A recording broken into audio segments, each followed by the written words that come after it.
phone broke. My phone broke the other day. And I was talking to Spirit, and then all of a sudden my phone broke. And the phone, like, everything works on the phone except voice. Like, I cannot talk to people. And I was actually so happy. I was like, oh my God, my phone broke. I was like, did y'all do this for me? Because they know I need a freaking break, okay? From talking to folk.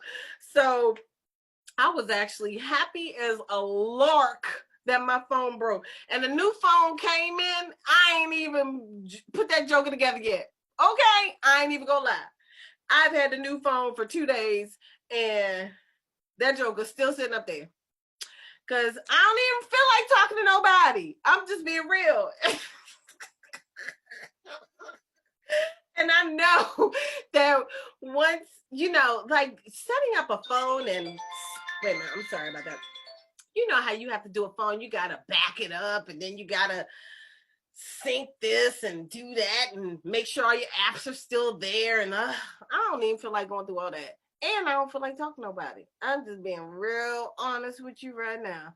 So I was so happy. See, this is and I knew it was the collective, or it could be that the phone is old, whatever. But it came right on time to give me a break. Okay, so anyway,